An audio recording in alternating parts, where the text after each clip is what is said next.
ಗುಲ್ಬರ್ಗಾ ಜಿಲ್ಲಾದಾಗ ನೆಲ್ಲೂರು ಅಂತ ಒಂದು ಗ್ರಾಮ ಐತಿ. ಸುಮಾರು ಅಲ್ಲಿ ನಾನು 28 ವರ್ಷದಿಂದ ಹೋಗ್ತಾ ಇದ್ದೀನಿ. ಅಲ್ಲಿ ಸಂಗವಗೊಡ್ತಿ ಅಂತ ಹೇಳಿ ನಮ್ಮ ಜಗದೀಶ್ ಗೌಡನ ಶ್ರೀಮತಿ ಅವರು. ಇದು ಸುಮಾರು 19 ವರ್ಷದ ಹಿಂದೆ ನಡೆದಿರುವಂಥ ಘಟನೆ ಹೇಳಕತ್ತೀನಿ ನಿಮಗೇನ್ರಿ. ಅವರಿಗೆ ಲಿವರ್ ಕ್ಯಾನ್ಸರ್ ಪ್ರಾಬ್ಲಮ್ ಇತ್ತು. ಆಗ ಗೌಡ್ತಿ ಗರ್ಭವತಿ ಆಗಿದ್ಲು. ಕಲಬುರಗಿಯಲ್ಲಿ ತೋರಿಸಿದ್ರು, ಸೊಲಾಪುರದಲ್ಲಿ ತೋರಿಸಿದ್ರು, ಹೈದರಾಬಾದಲ್ಲಿ ತೋರಿಸಿದ್ರು. ಡಾಕ್ಟ್ರ್ 3 ಕಡೆ ಒಂದೇ ಹೇಳಿದ್ರು, ಬದುಕುದು ಸರ್ವೈವಲ್ ಪರ್ಸೆಂಟೇಜ್ ಓನ್ಲಿ 20% ಅಂತ ಹೇಳಿದ್ರು. ಬದುಕೋದು ಬಹಳ ಕಷ್ಟ ಇದೆ. ಮಗುವಿಗೆ ಜನನ ಆಗುವಾಗ ಮಗುನೂ ಸಾಯ್ತದ, ತಾಯಿನೂ ಸಾಯ್ತಾಳ ಅಂತ ಹೇಳಿದ್ರು. ಗಂಡ ಹೆಂಡತಿ ಬಂದು ಅಳ್ಕೋತ ಕುಂತರು ನಮ್ಮ ಮುಂದೆ. ಎಲ್ಲ ದವಾಖಾನಿ ತೋರಿಸಿ ಎಲ್ಲ ಮುಗಿದ ಮೇಲೆ ಕೊನೆಗೆ ಮಠಕ್ಕೆ ಬಂದಿದ್ರು. ನಮ್ಮ ಕಡೆ ಬಂದರು. ನಾವು ಒಯ್ದು ಸಿದ್ಧಾರೂಢಗ ಭಾರ ಹಾಕೋರಲ್ಲ. ನಾವು ಹೇಳದೆವು, ಗೌಡ ನಾವು ನೀವು ಕೂಡಿ ಸಿದ್ಧಾರೂಢ ಮೇಲೆ ಭಾರ ಹಾಕು. ನೀವು ಅಪಾರ ಸಿದ್ಧಾರೂಢ ಭಕ್ತಿ ಮಾಡ್ತಾ ಬಂದಿರಿ. ನಿಮ್ಗೆ ಆಶ್ರಯದ ಮಾತು ಹೇಳ್ತೀನಿ, ವರ್ಷದಾಗ 2 ಸಲ ಕಾರ್ಯಕ್ರಮ ಮಾಡ್ತಾರೆ ಅವರು. ಶ್ರಾವಣ ಮುಕ್ತಾಯ ಸಮಾರಂಭಕ್ಕೆ ಹೋಗಿರ್ತೀನಿ. ಬೇಸಿಗೆಯಲ್ಲಿ ಶಿವಶರಣಪ್ಪ ಬಿರಾದರ್ ಅವ್ರ ತಂದೆ ಪುಣ್ಯಸ್ಮರಣೆ ಎಂಬುದನ್ನೆಪ್ಪ 5 ದಿನದ ಸತ್ಸಂಗ ಒಂದೇ ಮನೆಯವರು ಮಾಡ್ತಾರೆ ಏನ್ರಿ. ನಾವೆಲ್ಲ ಊರವ್ರು ಸೇರಿ ಮಾಡ್ಬೇಕಂದ್ರೆ ಒದ್ದಾಡ್ತೀವಿ. ವರ್ಷದಾಗ 2 ಕಾರ್ಯಕ್ರಮ ಒಂದೇ ಮನೆಯವರು ಮಾಡ್ತಾರೆ ಅವರು. ನಾ ಹೇಳ್ದೆ, ನೋಡಪ್ಪ, ನಂಬಿದವ್ರನ್ನ ಸಿದ್ಧಾರೂಢ ಎಂದೂ ಕೈ ಬಿಟ್ಟಿಲ್ಲ. ನಾ ಗೌಡ್ತಿ ಹೇಳಿದೆ, ಗೌಡ್ತಿ ನೀನು ಪಾರಾಯಣ ಮಾಡು, ಸಿದ್ಧಾರೂಢ ಚರಿತ್ರೆಯನ್ನು ಪಾರಾಯಣ ಮಾಡು. ಆದ್ರೆ ಪಾರಾಯಣ ಮಾಡು, ಆಗದೆ ಹೋದ್ರೆ ನಿನಗೆ ಎಷ್ಟೊತ್ತು ಸಾಧ್ಯ ಆಗುತ್ತೆ ಅಷ್ಟು ತಲೆ ಮ್ಯಾಗ ಕೂತ್ಕೊಂಡು ಕುಂದ್ರೆ ಸಾಕು ಅಂತ ಹೇಳ. ಗೌಡ್ತಿ ಪಾರಾಯಣ ಮಾಡಿದ್ಲಿ 21 ದಿವಸ. ಮುಂದ ಚೆಕಪ್ಗೆ ಕರ್ಕೊಂಡು ಹೋದ್ರು. ಸೊಲಾಪುರದ ಡಾಕ್ಟರ್ ಭಾಳ ಆಶ್ಚರ್ಯಪಟ್ಟ, ಕಾಯಿಲೆ ವಾಸಿಯಾಗಿದೆಯಲ್ಲ, ಹೆಂಗೆ ಸಾಧ್ಯ ಇದು? ಮಗುವಿಗೆ ಜನ್ಮ ಕೊಟ್ಟರು. ಆ ಹುಡುಗಿ ಅರ್ಚನಾ ಅಂತ ನಾವೇ ಹೆಸರಿಟ್ಟೀವಿ. ಈಗ ಅದು PUC ಮುಗಿಸಿ ಈಗ ಕಾಮರ್ಸ್ ಏನೋ ಓದ್ತಾ ಇದೆ ಹುಡುಗಿ. 19 ವರ್ಷ ಆಯ್ತು ಇದು ನಡೆದ ಘಟನೆ. ಒಂದಲ್ಲ ಎರಡಲ್ಲ. ಸಿದ್ಧಾರೂಢಪ್ಪನ ಲೀಲೆಗಳು ಅಪಾರ ಲೀಲೆಗಳು. ಅವರು ಲೀಲಾ ಪುರುಷರೆಂಬುದರಲ್ಲಿ ಸಂಶಯನೇ ಇಲ್ಲ. ಅದ್ರ ಜೊತೆಗೆ ನಾನು ಇನ್ನೊಂದು ಏನು ಹೇಳ್ಕೊಡ್ಬೇಕಾಗಿದೆ ಅಂತ ಕೇಳಿದ್ರೆ, ಸಿದ್ಧಾರೂಢಪ್ಪ ಬರೇ ನಾವು ಪವಾಡ ಪುರುಷನಾಗಿ ಅಷ್ಟೇ ಮೆರೆಸೋದು ಬೇಡ. ಸಿದ್ಧಾರೂಢಪ್ಪ ಮಹಾಜ್ಞಾನಿ. ವೇದಾಂತ ಅಂದ್ರೆ ಸಿದ್ಧಾರೂಢ, ಸಿದ್ಧಾರೂಢ ಅಂದ್ರೆ ವೇದಾಂತ.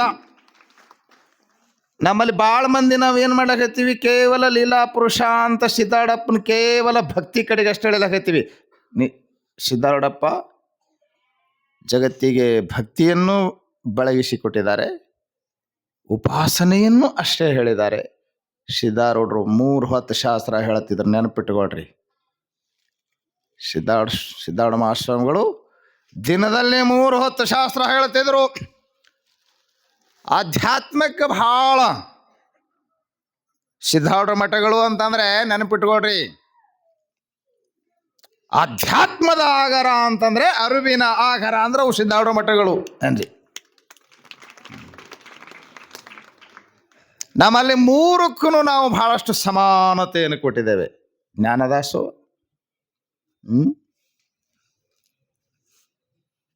ನಮ್ಮಲ್ಲಿ ನಾಮಸ್ಮರಣೆಗೂ ಅಷ್ಟೇ ಮಹತ್ವ. ಕೆಲವರು ಕೇವಲ ನಾಮಸ್ಮರಣೆಗೆ ಅಷ್ಟೇ ಮಹತ್ವ ಕೊಡ್ತಾರೆ. ಸಿದ್ಧಾರೂಢ ಮಠಗಳು ಹಂಗಲ್ಲ. ನಾಮಸ್ಮರಣೆ ಎಷ್ಟು ಜ್ಞಾನೋಪದೇಶವನ್ನು ಮಾಡ್ತಿದ್ರು. ಸಾಮಾನ್ಯರಿಗಾಗಿ ಸಿದ್ಧಾರೂಢ ಮಹಾಸ್ವಾಮಿಗಳು ನಾಮಸ್ಮರಣೆ. ನಿಮಗೆ ಆಶ್ಚರ್ಯದ ಮಾತು ಹೇಳ್ತೇನೆ, ಎಂದ ಸಿದ್ಧಾರೂಢ ಮಹಾಸ್ವಾಮಿಗಳು ದೇಹ ಬಿಟ್ರೋ, ದೇಹ ಬಿಟ್ಟಾಗ ಅಷ್ಟಂತೂ ಮತ್ತೆ ಕಲ್ಪನಾ ಮಾಡ್ಕೋಬಾರ್ದು. ಸಿದ್ಧಾರೂಢ ಮಹಾಸ್ವಾಮಿಗಳು ಅವರು ಬದುಕಿರುವಾಗ ಸ್ವತಃ ಭಕ್ತರನ್ನ ಬೆಳಿಗ್ಗೆ 5 ಗಂಟೆಗೆ ಮಠಕ್ಕೆ ಕರೆಸಿ ತಾವೇ ಸ್ವಂತ ಕುಳಿತುಕೊಂಡು ಭಕ್ತರಿಗೆ ನಾಮಸ್ಮರಣೆ ಮಾಡಿಸ್ತಿದ್ರು. ಇದು ನೀವು ಚರಿತ್ರೆಯಲ್ಲಿ ಕೇಳ್ತೀರಿ. ಶಿವಾಯ ನಮನ ಹೆಸರು ಕೇಳಿರಲ್ಲ, ಶಿವಾಯ ನಮ ಅಂತ ಹೆಸರು ಹಾಕಿ ಬಿದ್ದಿತ್ತ. ಅವನ ದಂಧನ ಏನಿತ್ತಂದ್ರೆ ಶಿವಾಯ ನಮ ಅಂತ ಅವ್ರು ಹೇಳುತ್ತಾನು.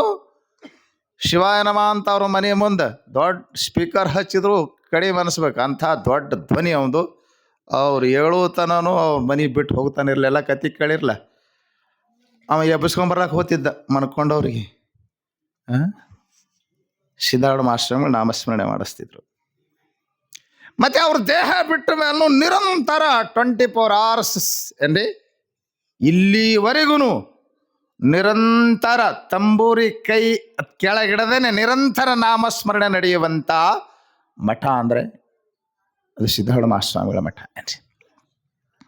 ಅವರು ಬಹಿರಂಗದಲ್ಲಿ ನಾಮಸ್ಮರಣೆ ಮಾಡಿಸಿದ್ದಕ್ಕಾಗಿಯೇ ಬಹಳಷ್ಟು ವಿರೋಧವನ್ನು ಎದುರಿಸಬೇಕಾಯ್ತು. ಅನಂತ ಜನಗಳು ಸಿದ್ಧಾರೂಢ ಕೃಪೆಯನ್ನು ಹೊಂದಿದವರಾಗಿದ್ದಾರೆ. ಬಹಳ ಲೀಲೆಗಳು ನೀವೆಲ್ಲ ಕೇಳಿದವರಾಗಿದ್ದೀರಿ. ನೀವು ಕೇಳಿದ್ದು ಬಿಟ್ಟು ಕೇಳಲಾರ್ದು ಒಂದಿಷ್ಟು ಹೇಳಬೇಕು ಅಂತ. ಯಾಕಂದ್ರೆ ಮರಾಠಿ ಗ್ರಂಥಗಳಲ್ಲಿ ಕೆಲವೊಂದು ಲೀಲೆ ಬಂದಿವೆ, ಅವು ನಿಮಗೆ ಕಲ್ಪನೆ ಇರೋಂಗಿಲ್ಲ. ಒಂದೇ ಒಂದು ಲೀಲ ಹೇಳಿ ಮುಗಿಸಿಬಿಡ್ತೀನಿ, ಮತ್ತು ನಾಳೆಗೆ ಒಂದಿಷ್ಟು ಹೇಳು.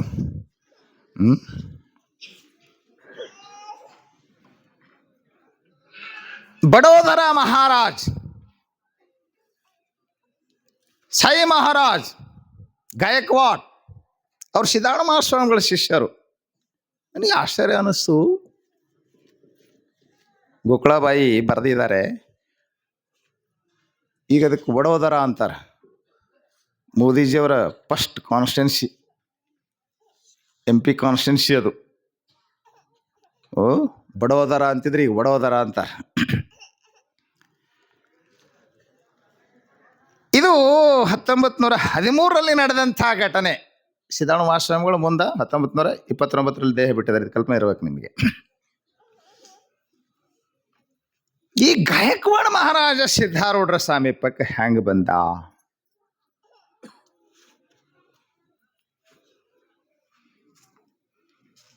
ಸಿದ್ಧಾರೂಢ ಮಹಾಸ್ವಾಮಿಗಳು ಅನೇಕ ಜನ ಸಂಸ್ಥಾನಿಕ ರಾಜರು ಸಿದ್ಧಾರೂಢ ಮಹಾಸ್ವಾಮಿಗಳು ಶಿಷ್ಯರಾಗಿದ್ದಾರೆ. ಅವರಲ್ಲಿ ವಡೋದರದ ಗಾಯಕ್ವಾಡ ಮಹಾರಾಜರು, ಶಾಹಿ ಮಹಾರಾಜರು. ಯಾವ ರೀತಿ ಸಿದ್ಧಾರೂಢರ ಸಂಪರ್ಕಕ್ಕೆ ಅವರು ಬಂದರು ಅಂತ ಕೇಳಿದರೆ, ಅವರ ಕಾರ್ಯದರ್ಶಿ ದಿವಾನ್ ಅಂತಿದ್ರು. ಬ್ರಿಟಿಷರ ಕಾಲದಾಗ ಅವರಿಗೆ ದಿವಾನ್. ಗಾಯಕ್ವಾಡ ಮಹಾರಾಜರ ದಿವಾನರಾಗಿರ್ತಕ್ಕಂಥ ತಾತ್ಯಾರಾವ್ ಸಾಹೇಬರು ಬಾಂಬೆಗೆ ಬಂದಿರ್ತಾರೆ ಒಂದ್ಸಲ. ಬಾಂಬೆ ಒಳಗ ಒಂದು ಮಾರ್ವಾಡಿ ಜನಾಂಗದವರು ಸತ್ಸಂಗ ನಡೆಸಿರ್ತಾರ. ಆ ಸತ್ಸಂಗದಲ್ಲಿ ಕೀರ್ತನೆಯನ್ನು ಮಾಡತಕ್ಕಂಥವರು ಅಕ್ಕಲಕೋಟೆ ಶರಣಪ್ಪನವರು. ಅಕ್ಕಲಕೋಟೆ ಶರಣಪ್ಪನವ್ರ ಸತ್ಸಂಗ ಐತಿ ಅಂತ ಹೇಳಿ ಇಲ್ಲಿ ಸತ್ಸಂಗ ನಡೀತದ. ಶರಣಪ್ಪನವ್ರ ಬಗ್ಗೆ ಅವ್ರಿಗೆ ಪರಿಚಯ ಇರಲಿಲ್ಲ. ತಾತ್ಯಾರಾವ್ ಸಾಹೇಬರು ಸತ್ಸಂಗ ಪ್ರೇಮಿಗಳಾಗಿದ್ದರು. ಇಲ್ಲಿ ಸತ್ಸಂಗ ನಡೀತದ ಅಂತಂದರೆ ಸತ್ಸಂಗದಲ್ಲಿ ಒಂದಿಷ್ಟು ಸಮಯ ಕಳೆದು ಬರೋಣ.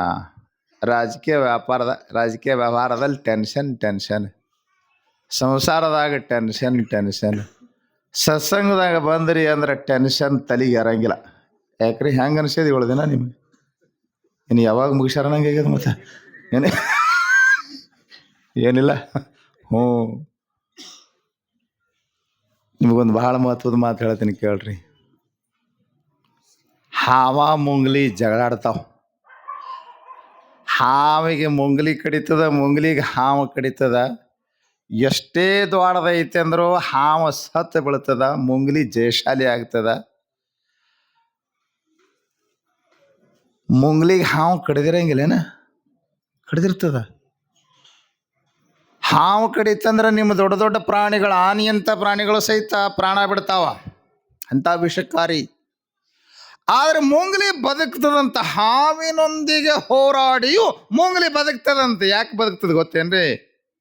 ಆ ಹಾವು ನೆಲಕ್ಕೆ ಬೆಳೆದ ತಡ ಮುಂಗ್ಲಿ ಗೊತ್ತದಂತ್ರಿ ಅದು ಯಾವುದೋ ಒಂದು ಬೇರ್ ಕಡಿತದಂತ ಹೋಗಿ. ಆ ಬೇರ ಆ ಹಾವಿನ ವಿಷ ಏರ್ಲಾರ್ದಂಗ ತಡೀತದಂತ. ಹಂಗ ನೀವೆಲ್ಲರೂ ಮುಂಗ್ಲಿ ಇದ್ದಂಗ ಅಂತ ತಿಳ್ಕೊಡ್ರಿ. ಮುಂಗ್ಲಿನೇ ಅನ್ನಂಗಿಲ್ಲ, ನೀವೆಲ್ಲ ಮುಂಗ್ಲಿ.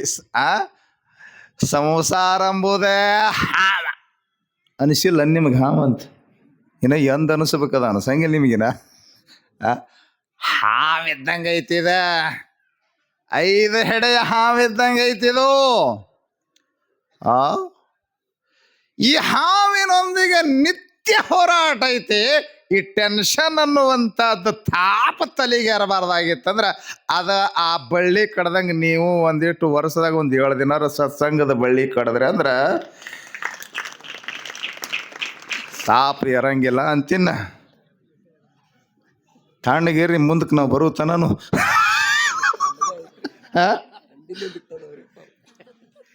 ತಣ್ಣಗ ಕುಂತಾರ, ಮತ್ತೇನು ತಣ್ಣಗ್ರಿ ಅಂತಾರ ಮಹಾರಾಜರು.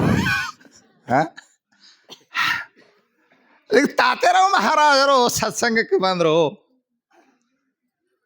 ಅಕ್ಕಲ್ಕೋಟ್ ಶರಣರ ಕೀರ್ತನ ಅಂದ್ರೆ ಕೇಳೋದೇನೈತ್ರಿ? ನವರಸ ಭರಿತ ಕೀರ್ತನ. ಎಂಥ ನಾಸ್ತಿಕ ಮನುಷ್ಯನು ಭಕ್ತಿಭಾವ ಸಮನ್ವಿತನಾಗಬೇಕು. ಅವ್ರು ಹೇಳೋದು ಸಿದ್ಧಾರೂಢರ ಲೀಲಾ ಬಿಟ್ರಿ ಇನ್ನೇನು ಹೇಳ್ತಾ ಇರಲಿಲ್ಲ. ಸಿದ್ಧಾರೂಢರ ಲೀಲಾ ಹೇಳ್ತಾ ಒಂದು ಪ್ರಸಂಗವನ್ನು ಹೇಳಿದ್ರಂತ. ಅವತ್ತ ನಿಮಗೆ ಗೊತ್ತದ ಪ್ರಸಂಗ. ಒಡಿಸ್ಸಾದಲ್ಲಿ ತಿರುಗಾಡುವಾಗ ಸಿದ್ಧಾರೂಢ ಮಹಾಸ್ವಾಮಿಗಳು ಒಡಿಸ್ಸಾದಾಗ ಯಾತ್ರಾ ಮಾಡುವಂಥ ಪ್ರಸಂಗದಲ್ಲಿ ಒಬ್ಬ ಸಾವುಕಾರ ಮನೆಗೆ ಹೋಗಿರ್ತಾರೆ. ಗೊತ್ತದಲ್ಲಿ ನಿಮಗೆ? ಮುಸಾಫಿರ್ ಖಾನ. ಮನ್ಯಾಗ ಬಿಡ್ಲಿಲ್ಲ ಅಂತ ನಾವ, ಇದೇನು ಧರ್ಮಶಾಲೆ ಅಂತ ಬಂದು ಕುಂತಿ ಏನೋ ಅಂದ್ರೆ, ಮತ್ತೆ ಇದೇನು ನಿಮ್ಮ ಅಪ್ಪನ ಮನೆ ಐತೇನು ಧರ್ಮಶಾಲೆನೇ ಅಂದ್ರಂತ.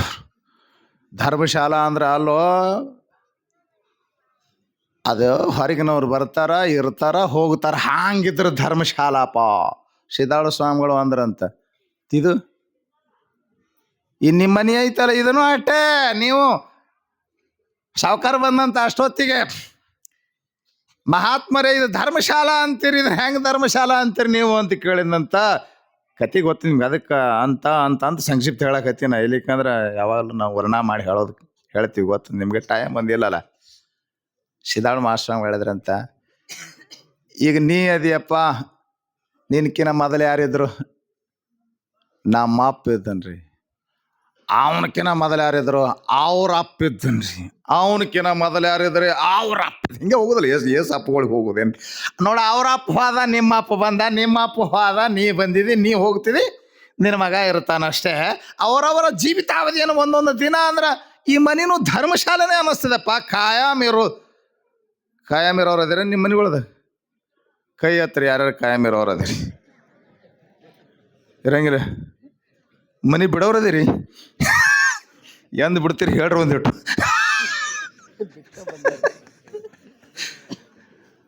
ಮತ್ತು ನೀವು ನನಗೆ ಕೇಳಬೇಡ್ರಿ, ನೀವು ಮಠ ಬಿಡೋರು ಅದಿರೇ ಇಲ್ಲ ಅಂತ. ನಾಳೆಗೆ ಬಿಟ್ಟು ನಾಳೆಗೆ ಒಂದು ದಿವ್ಸ ಇರಂಬ್ರೆ, ನಾಡ್ದು ಬಿಟ್ಟು ಹೋಗ್ತೀವಿ.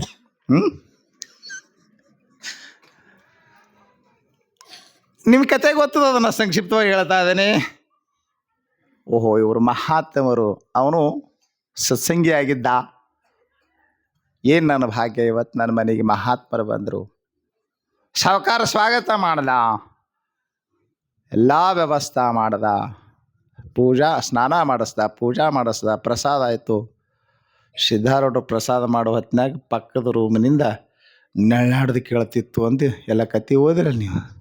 ದಿನ ಪಾರಾಯಣ ಮಾಡ್ತೀರಿ. ಬಹುತೇಕ ಗದ್ಯಾಳ ಗ್ರಾಮದೊಳಗೆ ಸಿದ್ಧಾರೂಢರ ಚರಿತ್ರೆ ಇಲ್ಲದೇ ಇರುವ ಮನೆಯೇ ಇಲ್ಲ.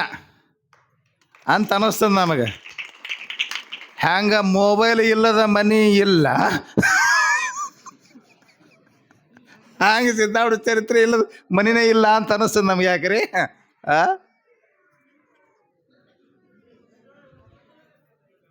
ಯಾರ ನೆಳಾಡ್ತಾರಲ್ಲ ಅಂದ್ರೆ ಸಿದ್ದಾರೂಢರು ಯಪ್ಪ ನಮ್ಮವ್ರಿ. ಯಾಕೆ ನೆಳಾಡ್ತಾರ? ಹೊಟ್ಟೆ ಬ್ಯಾನ್ ಐತ್ರಿ, ಉದರ ಶೂಲೆ ತೋರಿಸ್ಬಾರ್ದೇನು, ಎಲ್ಲ ಕಡೆ ತೋರಿಸಿಂತಿಯಪ್ಪ. ಸಿದ್ದಾರೂಢರು ಮುದುಕಿ ಹತ್ರ ಹೋದರು. ಮಹಾಪುರುಷ ಸಿದ್ದಾರೂಢ ನೋಡಿದ ಕೂಡಲೇ ಹೇಳಿದರು, ಇದು ಪೂರ್ವಜನ್ಮ ಕೃತಂ ಪಾಪಂ ವ್ಯಾಧಿ ರೂಪೇಣ ಪೀಡಿತ, ಇದು ಕರ್ಮದಿಂದ ಉಂಟಾದಂಥ ರೋಗ ಐತಿ ಸಾವುಕಾರ. ಕರ್ಮದಿಂದ ಬಂದಂಥ ರೋಗ ನಿವೃತ್ತಿ ಆಗ್ಬೇಕಂದ್ರೆ ಮಹಾಪುರುಷರ ಆಶೀರ್ವಾದ ಆಗಬೇಕು. ಮಹಾಪುರುಷ ಒಂದು ಮಾತು ಹೇಳ್ತಾರೆ, ಏನಂತ?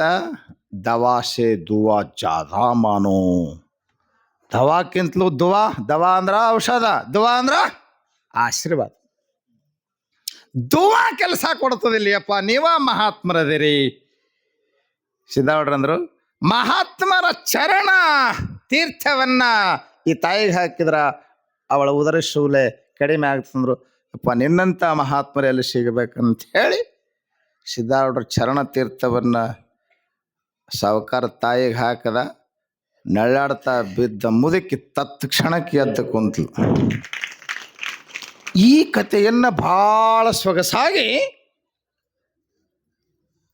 ಶರಣಪ್ಪನವರು, ಅಕ್ಕಲಕೋಡಿ ಶರಣಪ್ಪನವರು ಬಾಂಬೆಯ ಮಾರಾಠಿ ಸತ್ಸಂಗ ಭವನದಲ್ಲಿ ಭಾಳ ಮನೋಹರವಾಗಿ ಹೇಳ್ತಿದ್ರಂತ. ಇದನ್ನು ಕೇಳಿ ತಾತ್ಯಾರಾವ್ ಸಾಹೇಬಗ ನಮ್ಮ ಮಹಾರಾಜರು ಉದರಬೇನೆಯಿಂದ ನರಳುತ್ತಾ ಇದ್ದಾರೆ. ಸತ್ಸಂಗ ಮುಗಿದ ಮೇಲೆ ತಾತ್ಯಾರಾವ್ ಸಾಹೇಬರು ಶರಣಪ್ಪನವರು ಪಾದಕ್ಕೆ ಬಿದ್ದು, ಯಪ್ಪ ನಮ್ಮ ಸಾಯಿ ಮಹಾರಾಜರಿಗೆ, ಗಾಯಕ್ವಾಡ ಮಹಾರಾಜರಿಗೆ ಬಹುದಿನಗಳಿಂದ ಎಲ್ಲಿ ತೋರಿಸಿದ್ರು ವಾಸಿಯಾಗದಂಥ ರೋಗ ಗಂಟು ಬಿದ್ದದ. ನೀವು ನಮ್ಮ ಬಡೋದರಕ್ಕೆ ಬರಬೇಕು, ನಮ್ಮ ಮಹಾರಾಜರಿಗೆ ದರ್ಶನ ಕೊಡಬೇಕು. ಈಗಂತೂ 15 ದಿನದಿಂದ ಹಾಸಿಗೆ ಹಿಡಿದವ್ರು ಎದ್ದೇ ಇಲ್ಲ. ನೀವು ಕೃಪಾ ಮಾಡ್ರಿ ಅಪ್ಪ ಅಂತ ಕೈಕಾಲ ಬಿದ್ದು ಬೇಡ್ಕೊಂಡಾಗ, ತಾತ್ಯಾರಾವ್ ಸಾಹೇಬರು ಬೇಡ್ಕೊಂಡಾಗ ಶರಣಪ್ಪನವರು, ಇಲ್ಲ ನನಗೆ ಬಹಳಷ್ಟು ಕಡೆ ಸತ್ಸಂಗ ಕಾರ್ಯಕ್ರಮಗಳನ್ನ ನೆರವೇರಿಸೋದೈತಿ, ನೀವು ಹುಬ್ಬಳ್ಳಿಗೆ ಹೋಗ್ರಿ, ನಾವೊಂದು ಪತ್ರ ಬರ್ಕೊಡ್ತೇನೆ, ಸಿದ್ದಾರೂಢರ ಚರಣ ತೀರ್ಥವನ್ನು ಅಲ್ಲಿ ಪಡೆದು ನಿಮ್ಮ ರಾಜರಿಗೆ ಹೋಗಿ ತಲುಪಿಸ್ರೆ ಆರಾಮಾಗ್ತದಂತ ಹೇಳಿ ಕಳಿಸಿದರು. ತಾತ್ಯಾರಾವ್ ಮಹಾರಾಜರು ಕಾರ್ಯನಿಮಿತ್ಯ ಬಾಂಬೆಗೆ ಬಂದಂಥ ತಾತ್ಯಾರಾವ್ ಮಹಾರಾಜರು ಸೀದಾ ಹುಬ್ಬಳ್ಳಿಗೆ ಬರ್ತಾರೆ. ಸಿದ್ದಾರೂಢರ ಚರಣ ತೀರ್ಥವನ್ನು ಪಡೀತಾರೆ. ಇವತ್ತಿಗೆ 11 ವರ್ಷದಿಂದ ಇನ್ನಿಲ್ಲದ ನೋವಿನಿಂದ ಬಳಲುವಂಥ ಮಹಾರಾಜನಿಗೆ ಸಿದ್ದಾರೂಢರ ಚರಣ ತೀರ್ಥವನ್ನು ಕೊಟ್ಟಾಗ ಅವ 3 ದಿನದಾಗ ಅವನ ರೋಗ ಎಲ್ಲ ವಾಸಿಯಾಗಿ ಹೋಗ್ಬಿಡ್ತದೆ. ಮಹಾರಾಜ ನಾಸ್ತಿಕನಿರ್ತಾನೆ, ಅವನಿಗೆ ಆಶ್ಚರ್ಯ ಅನ್ನಿಸ್ತದ, ಸಿದ್ದಾರೂಢ ಮಹಾಸ್ವಾಮಿಗಳು ಸಾಕ್ಷಾತ್ ಶಿವಾವತಾರಿಗಳದಾರ, ಅವರು ಈಶ್ವರಿ ಅವತಾರಿಗಳದಾರ ಎಂಬುದರಲ್ಲಿ ಸಂಶಯನೇ ಇಲ್ಲ ಅಂತ ಅವತ್ತಿನಿಂದ ಗಾಯಕ್ವಾಡ್ ಸಿದ್ದಾರೂಢರ ಭಕ್ತರಾಗ್ತಾರೆ. ಪ್ರತಿ ವರ್ಷ ಶಿವರಾತ್ರಿಗೆ ಜಾತ್ರೆಗೆ ತಪ್ಪದೆ ತಮ್ಮ ರಾಣಿ ಪರಿವಾರದೊಂದಿಗೆ, ರಾಜ ಪರಿವಾರದೊಂದಿಗೆ ತಪ್ಪದೆ ಸಿದ್ದಾರೂಢ ಮಠಕ್ಕೆ ಬರ್ತಿರ್ತಾರೆ. ಇವತ್ತೇ ನಾವು ಹುಬ್ಬಳ್ಳಿ ಒಳಗ ಸಿದ್ದಾರೂಢರ ಪಾಠಶಾಲಾ ಏನು ಕಾಣ್ತೀವಿ, ಆ ಪಾಠಶಾಲಾ ಅದನ್ನು ಕಟ್ಟಿಸಿಕೊಟ್ಟವರು ಗಾಯಕ್ವಾಡದ ಮಹಾರಾಜರು. ಇದು ನೆನ್ಪಿಟ್ಕೊಟ್ಟೇನೆ. ಹೀಗೆ ಅನೇಕ ಮಹಾರಾಜರು ಅವ್ರದ ಜೀವನದಾಗ ಮತ್ತೊಂದು ಪ್ರಸಂಗ ಬರ್ತದೆ. ಆ ಮಹಾರಾಜರ ಹುಬ್ಬಳ್ಳಿಗೆ ಬರೋ ಹೊತ್ತಿನಾಗ ಆ ವಡೋದರದ ಸುತ್ತಮುತ್ತ ಎಲ್ಲ ಹಳ್ಳಿಯವರು, ರಾಜ ಪರಿವಾರದವರು ಕೂಡ ಸಿದ್ದಾರೂಢರ ಭಕ್ತರಾಗಿರ್ತಾರೆ. ಅವ್ರ ಪೈಕಿ ಒಬ್ಬ ಕ್ಷೌರಿಕ್ ಅಂದ್ರೆ ಗೊತ್ತಾಗ್ತಲ್ಲ ಏನ್ರಿ, ಕಟಿಂಗ್ ಮಾಡೋ ಕ್ಷೌರಿಕನು ಸಿದ್ಧಾರೂಢ ಮಹಾಭಕ್ತನಾಗಿರ್ತಾನೆ. ಒಂದು ಇಂಥ ಪ್ರಸಂಗ ಬರ್ತದೆ. ಅವನು ಪ್ರತಿನಿತ್ಯ ದಿನಾ ಸಿದ್ಧಾರೂಢರ 8 ಅಧ್ಯಾಯ ಚರಿತ್ರೆ ಪಾರಾಯಣ ಮಾಡ್ಲಾರ್ದೇ ಪೂಜಾ ಮುಗಿಲಾರ್ದೇ ಬಾಯಾಗ ನೀರು ಹಾಕ್ತಿದ್ದಿಲ್ಲ. ಒಂದು ಸಲ ಮಹಾರಾಜರು ಅರ್ಜೆಂಟಾಗಿ ಬೇರೆ ಎಲ್ಲೋ ಒಂದು ಕಡೆ ಹೋಗಬೇಕಾಗಿದೆ. ಆದ್ದರಿಂದ ಕ್ಷೌರಿಕನಿಗೆ ಹೇಳಿ ಕಳಿಸಿರ್ತಾರ, ಬರಬೇಕಂತ ಹೇಳಿ. ಇವನು ಇಲ್ಲ, ಒಂಚೂರು ನನ್ನ ಪೂಜಾ ಐತಿ. ಅವನು ಸಿದ್ಧಾರೂಢರ ಭಕ್ತ, ಸಿದ್ಧಾರೂಢ ಅಪ್ಪಟ ನಿಷ್ಠಾವಂತ ಭಕ್ತ. ಇದೇನು ಕಲ್ಪನೆ ಇಲ್ಲ ಮಹಾರಾಜರಿಗೆ. ಅರ್ಜೆಂಟ್ ಬರ್ಬೇಕಂತ ಹೇಳಿ ಕಳಿಸ್ತಾರ. ಅವ್ನು ಹೇಳ್ತೀನಿ ಹೇಳ್ತಿರ್ತಾಳೆ, ಪೂಜಾದಾಗ ಅದಾರ್ರಿ ಆಮೇಲೆ ಬರ್ತಾರ್ರಿ, ಪೂಜಾದಾಗ ಅದಾರ್ರಿ ಆಮೇಲೆ ಬರ್ತಾರ್ರಿ. ರಾಜ ಶಿಟ್ ಮಾಡ್ದ, ಬರ್ತಾನೋ ಇಲ್ಲೋ ಕೇಳ್ರಿ ಅವನಿಗೆ. ರಾಜಸೇವಕರು ಬಂದರು. ಕ್ಷೌರಿಕನಿಗೆ ದರ್ಪದಿಂದ ರಾಜಸೇವಕ ಪೊಲೀಸ್ ಬರ್ತೀಯನ್ ಹಿಡ್ಕೊಂಡು ಹೋಗ್ಬೇಕಾ ಅಂದ್ರೆ, ಇಲ್ಲ ಇನ್ನೊಂದು ಅರ್ಧ ಗಂಟೆಯಲ್ಲಿ ಬರ್ತೀನಿ ರೀ, ಸ್ವಲ್ಪ ಮಹಾರಾಜರಿಗೆ ತಡ ಮಾಡ್ರಿ ಅಂತ ಹೇಳ್ರಿ, ಸ್ವಲ್ಪ ಕಾಯ್ತಾ ಇರಲಿ, ಬರ್ತೀನಿ ರೀ, ಇನ್ನೇನು ಬಂದುಬಿಡ್ತಾರೆ ಅಂತ ಹೇಳಿಲ್ಲೋ. ಇಲ್ಲ ಕರ್ಕೊಂಡೇ ಬಾ ಅಂತ ಹೇಳ್ಯಾರ. ಅವನು ಪೂಜಾರ ಎಷ್ಟೊತ್ತು ನಡೀತದ ನೋಡೋಣ, ನಾನು ಇಲ್ಲೇ ಕುಂದಿರ್ತೀನಿ ಅಂತ ರಾಜಸೇವಕ ಅಲ್ಲೇ ಕುಂತ. ರಾಜಸೇವಕ ಪದೇ ಹೇಳ್ತಿದ್ದ, ರಾಜರ ಸಿಟ್ಟಿಗೆ ಎಂದು ಗುರಿ ಆಗಬಾರ್ದು, ರಾಜ ಮುನಿದ್ರ ದೇಶದಲ್ಲೇ ಇರಬಾರ್ದಂತಾರ, ಭಾಳ ಸಮಸ್ಯೆ ಆಗ್ತದ. ಏನು ಪೂಜಾ ಮಾಡ್ತಾನೆ, ಏನು ಗಂಟೆ ಬರ್ತಾನೆ, ಏನು ಓದ್ತಾನೆ, ಬಾ ಅಂತ ಹೆಂಡ್ತಿ ಹೇಳ್ತಿದ್ದ. ಅಲ್ಲಿ ಅವನ ಪೂಜಾ ನಡೆದಿತ್ತು. ಆಶ್ಚರ್ಯ ಅಂದರೆ ಮಹಾರಾಜರು ಅರ್ಜೆಂಟಾಗಿ ಹೋಗ್ಬೇಕಾಗಿದೆ ಎಲ್ಲೋ. ಆ ಪ್ರಸಂಗದಲ್ಲಿ ಕ್ಷೌರಿಕ ಬಂದ. ದಿನನಿತ್ಯ ಏನು ಕ್ಷೌರ ಮಾಡ್ತೀನಲ್ಲ ಅದೇ ಕ್ಷೌರಿಕನೇ ಬಂದ. ಕ್ಷೌರಿಕನನ್ನ ಹೌದು ನಿತ್ಯ ಮಹಾರಾಜರು ಬೇರೆಯವ್ರ ಕಡೆಯಿಂದ ಕ್ಷೌರ ಮಾಡ್ಕೊಳ್ತಾ ಇರಲಿಲ್ಲ. ಅದೇ ಮನುಷ್ಯನೇ ಬರ್ಬೇಕು, ಅದೇ ಮನುಷ್ಯನೇ ಬಂದಾನ, ಕ್ಷೌರ ಮಾಡ್ದ. ಭಾಳ ಆನಂದ ಅನ್ನಿಸ್ತು ಮಹಾರಾಜನಿಗೆ. ಅವ್ನು ತಲೆ ಬಡದ, ಎಲ್ಲ ಅವ್ನ ಟೆನ್ಷನ್ ದೂರ ಇತ್ತು, ಭಾಳ ಹಗರ್ ಅನ್ನಿಸ್ತು. ಸ್ನಾನ ಮಾಡಿ ಇನ್ನೇನು ಹೋಗ್ಬೇಕು ಹೊರಗಂತಂದ್ರಾಗನ ಇವ ಅಸಲಿ ಕ್ಷೌರಿಕಿದ್ನ. ಇವ ಬಂದು ಜರ ತಡ ಐತ್ರಿ ಪ್ರಭು ಮಹಾರಾಜರೇ ಕ್ಷಮಾ ಮಾಡಿ ಅನ್ಕೊಂತ ಬಂದ. ರಾಜ ಗಾಬರಿ ಅದ. ಮತ್ತು ಆಗಲೇ ಮಾಡಿ ಹೋದೆಲ್ಲ, ನಾ ಎಲ್ಲಿ ಬಂದೀನಿ ರೀ ಅಪ್ಪ ಅಂತ. ನಾ ಪೂಜಾ ಮಾಡ್ತಾ ಕುಂತಿದ್ದೆ, ಸಿದ್ಧಾರೂಢಪ್ಪನ ಚರಿತ್ರೆ ಪಾರಾಯಣ ಮಾಡ್ಕೊತ ಕುಂತಿದ್ದೆ, ನಾ ಬಂದೇ ಇಲ್ರಿ ಅಪ್ಪ. ಅವಾಗ ಮಹಾರಾಜರಿಗೆ ಫ್ಲ್ಯಾಶ್ ಆಯಿತು, ಇವನು ಕಾಪಾಡೋ ಸಲುವಾಗಿ ಇವನು ವೇಷದಲ್ಲಿ ಬಂದವ ಸಿದ್ಧಾರೂಢನೇ. ನಂದು ಎಂಥ ಪುಣ್ಯನೋ ಯಪ್ಪ, ನಿನ್ನ ಸವಾಸದಲ್ಲಿ ಬಂದು ಅವನ ಕಡೆಯಿಂದ ನೆತ್ತಿ ಬಡಿಸ್ಕೊಂಡೆಲ್ಲ, ಸಾರ್ಥಕ ಆಯ್ತು ನನ್ನ ಜನ್ಮ ಅಂತಂತೀನಿ. ಅವಾಗ ಕ್ಷೌರಿಕ, ಯಪ್ಪ ನನಗಾಗಿ ನನ್ನ ಕ್ಷೌರ ಮಾಡುವಂಥ ಕೆಲಸ ನೀ ಮಾಡಬೇಕಾಯ್ತಲ್ಲ, ಅದಕ್ಕೆ ಇನ್ನು ಮೇಲೆ ಈ ಕ್ಷೌರ ಮಾಡೋ ದಂಧನೆ ಬಿಡ್ತೀನಿ, ಬರೇ ನಿನ್ನ ಸೇವನೆ ಮಾಡ್ತೀನಿ ಅಂತ ಅವತ್ತಿನಿಂದ ಅಪ್ಪಟ ಸಿದ್ಧಾರೂಢ ಪರಮ ಭಕ್ತನಾದ ಅಂಬತಕ್ಕಂಥ ಈ ಲೀಲೆಯನ್ನು ಗೋಕುಳಾಬಾಯಿಯವರು ತಮ್ಮ ಮರಾಠಿ ಚರಿತ್ರೆಯೊಳಗೆ ಬಹಳ ಸುಂದರವಾಗಿ ಬರೆದಿದ್ದಾರೆ. ನಾವು ಹೇಳೋದೇನಂತ ಕೇಳಿದ್ರೆ, ನೀವು ಪಕ್ಕಾ ಸಿದ್ಧಾರೂಢನ ನಂಬಿ ಅವನನ್ನು ಭಜಿಸಿದ್ದೆ ಆದರೆ ನಿಮ್ಮೆಲ್ಲ ಬಹಳ ಮಂದಿ ಹಾಡ್ಕೊಂಡಾರ. ಬೇಡಿದ ಫಲಗಳ ನೀಡುವವನ, ಕಾಡುವ ಕಂಟಕವ ಕಳೆಯುವವನ. ಬೇಡಿದ ಫಲಗಳನ್ನು ನೀಡ್ತಾನ, ಕಾಡುವ ಕಂಟಕಗಳನ್ನು ಕಳೆಯುತ್ತಾನ. ಆದ್ದರಿಂದ ನಿಜವಾಗಿಯೂ ಸಿದ್ಧಾರೂಢ ಲೀಲಾ ಪುರುಷನಾಗಿದ್ದಾನೆ. ಅಂಥ ಲೀಲಾ ಪುರುಷ ಸಿದ್ಧಾರೂಢನನ್ನು ನಂಬಿರತಕ್ಕಂಥ ಅಪ್ಪಟ ಭಕ್ತರು, ನಮಗೆ ಧಾಳದ ಭಕ್ತರು 7 ದಿನಗಳ ಪರ್ಯಂತರ